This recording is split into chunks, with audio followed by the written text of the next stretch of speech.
If you read the title of this video, yes, that is correct. I am 32 years old. I look black, but I'm only half black.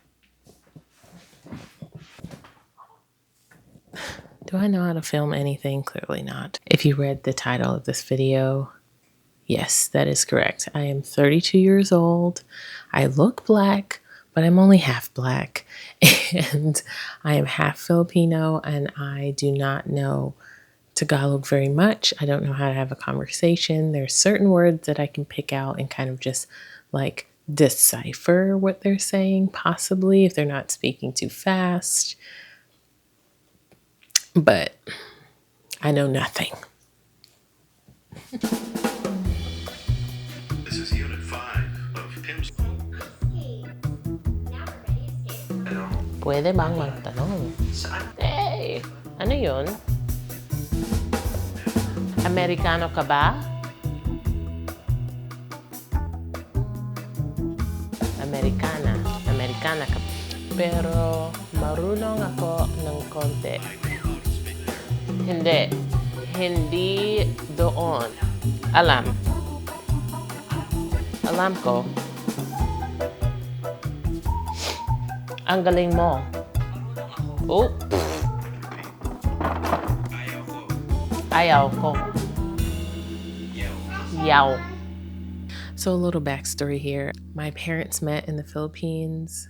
My dad was doing, I don't want to say a study abroad program because I don't know if it was an official study abroad program, but he was abroad studying. And he met my mom and they got married. They had us, and that was that.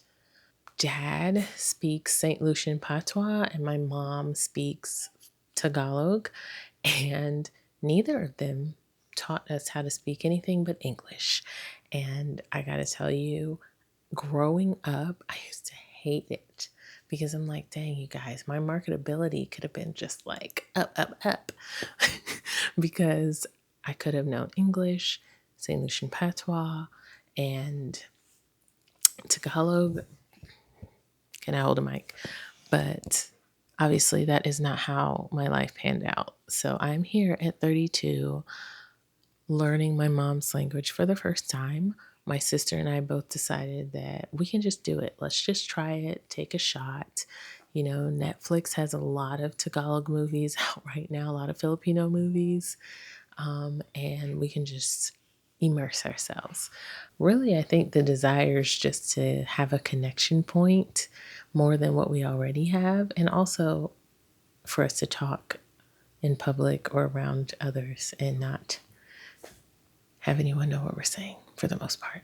It's always plus. I always envy people who can speak another language in a primarily English environment and none of us know what you're saying. It's lovely.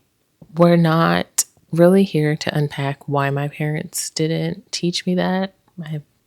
I'm really not interested in unpacking that part of it, but I do think that it would be really cool just to, as an adult, just be like, yeah, I am part Filipino and I know how to have a very basic conversation with you in a language that kind of was adjacent to my upbringing, is adjacent kind of to my life, because I hear my mom speaking Tagalog all the time.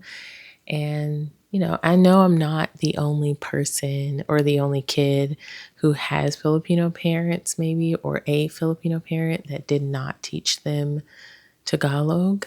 Like I said, I don't know what my parents' motives were for only teaching us English. So there's that. But yeah, I think it's just something that I've always had as a desire. And I really just want to see if I can do it, It'd be cool.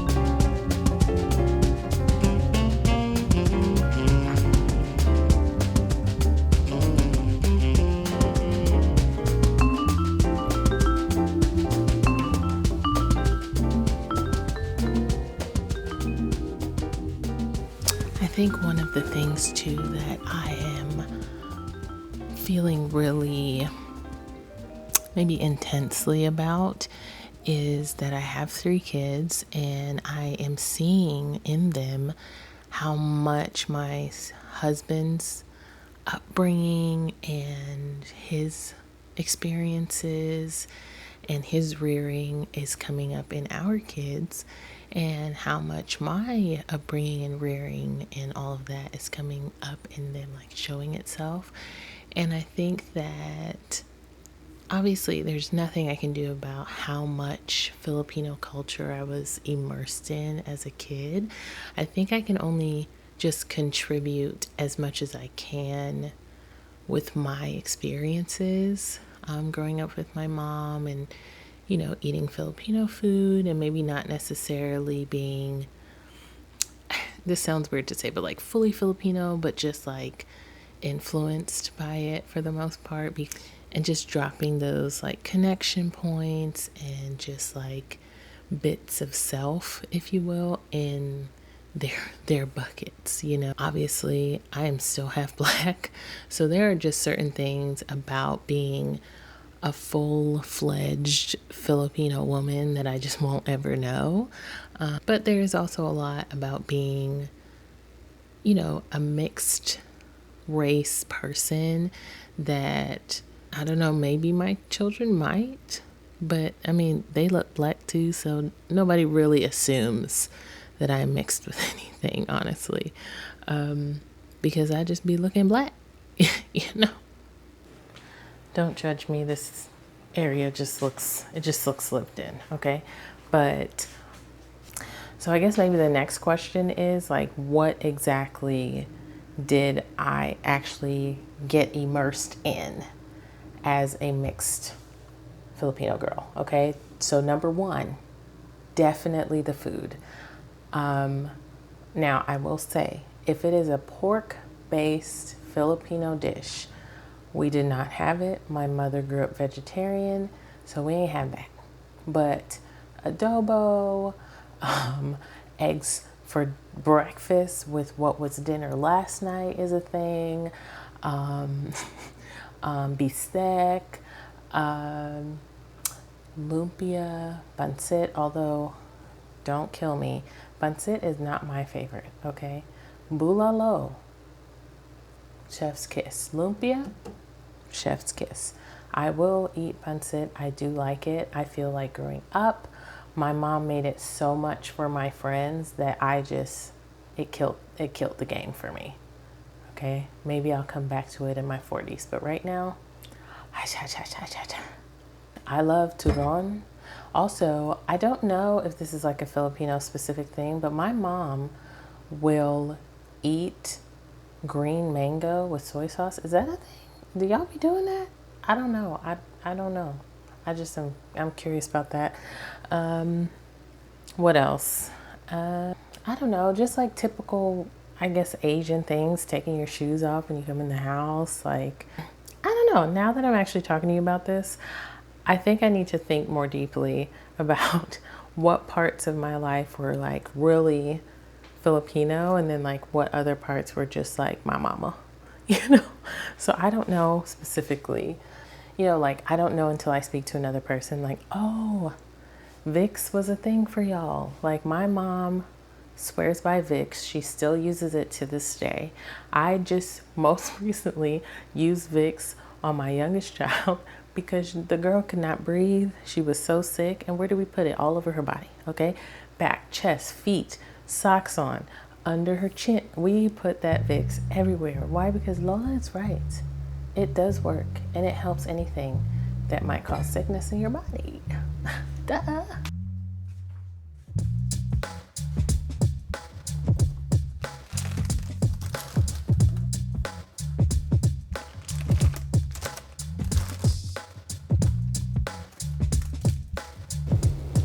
I also think being part Filipino was the only experience I knew, if that makes sense. Like I didn't know what it was like to be Black American, if you will. Like I knew liked Black Caribbeans a lot. We lived in the Caribbean for a little while too. So coming to America was like a whole thing. And then also having a mom who really didn't look like us. If you like at first glance, it was like, oh, this lady is separate from them. It was definitely an experience. And then also kind of finding the differences in American culture versus whatever culture my mom was giving us at home was also interesting too. I don't know. I think overall, I just am feeling that it's important because it just is a part of me. It's also part of my children's lives, right? Like their grandmother is Filipino, and she very much has had an influence on me, my sister, and just in whatever ways. Like now that I'm talking about this, I really have to think about just the differences outside of food. My dog is running in his sleep. Anyway, I really do have to think about that now. Maybe we'll call my sister. Let's call my sister. Let's do that. Oh,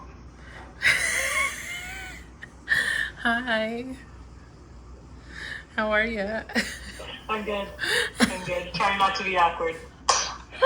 Okay, so I have a few questions for you. I realized that I didn't put much thought into describing the juxtaposition of growing up in a Filipino house with mom versus our experience in Black America. You know what I mean? Like what those differences were. Does that make sense? Yeah, Yeah. I had a conversation about that the other day, actually. You did?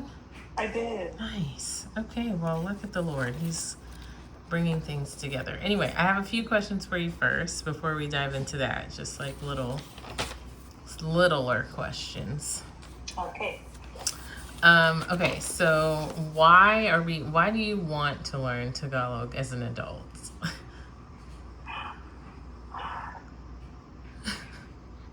That's a great question. It is a great question. Like, It's a why good now? question. Yeah. Well, I think an honest answer is I wish that I knew it when I was younger. Mm-hmm. I mean, I feel like we learned the words, Yeah. here and there. Yeah. Knowing how to speak Spanish and then going to the different countries and speaking to people in Spanish Right. was nice. Yeah. And so I think it would be really meaningful, honestly, to be able to do that with my own mother. Yeah. Oh, yeah. And then Yeah, also yeah. with you, and then just be able to potentially like talk in Tagalog to my children, That'd be cool. Yeah, and I think it's just a part of us, and I Mm-hmm. feel like it's something that I would like to know. Okay. So what's easy about learning Tagalog right now, and what's challenging? I think the accountability is fantastic Okay, that's because we great. check in, Yeah. I'm on if it was lesson hooked up 5. lesson 5, and I'm like, okay, I gotta review Catch up. that one. Yes. I think that would be the easy part, is having someone to do it with, because I've tried to learn languages on my own and Mm-hmm. It's just did not harder. hold myself Yeah. accountable. Yeah. Yeah, I think the hard part is wanting to fast forward it. Like skip through. So you're like Yeah, fluent, right? man, Yeah. I want to know the basics so that I could just, I want to Talk. speak in past tense. Yeah. Not That's just so present funny. tense. That's so funny. So what's challenging? I would say the pronunciation so far. Yeah, like the mouth feel Ooh. is challenging, right? Like Man, like where does my tongue go? Can I say this a little bit I slower? feel- And then you're working on the inflections too. ang galing mo. I'm like, oh yes. Like sisters do, we ended up talking for quite a bit, but as a means to not make this vlog any longer, I'll share with you here what we talked about. We talked a little bit more about our upbringing and how even though we live in America growing up, our cultural exposure to American culture was a slow burn, especially Black American culture. We also talked about the app that we're using primarily as a tool to help us learn Tagalog, and that is Pimsleur. I really enjoy this app because I am learning by listening first and then seeing what the words and language, sentence structure, and stuff like that looks like afterwards. And I find that very helpful. This is not a sponsored video. I just really enjoy this learning app.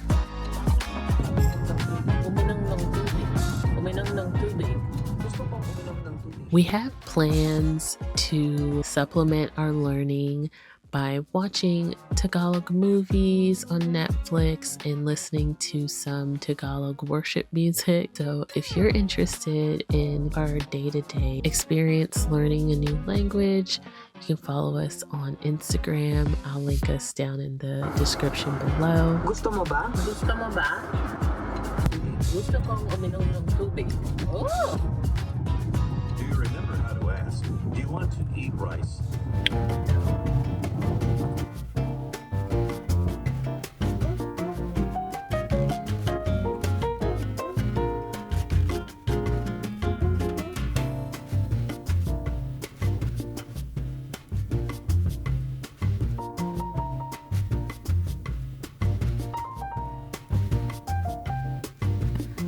But like I said before, I don't have a lot of expectations outside of wanting to talk fluently in a conversation in Tagalog. Anything else over that would be really cool. My main driver for learning this language is to really establish a connection point to a part of myself that I just don't have a lot of context for. I'm excited to keep moving through this journey. I can't wait to see where I'll be in the next year.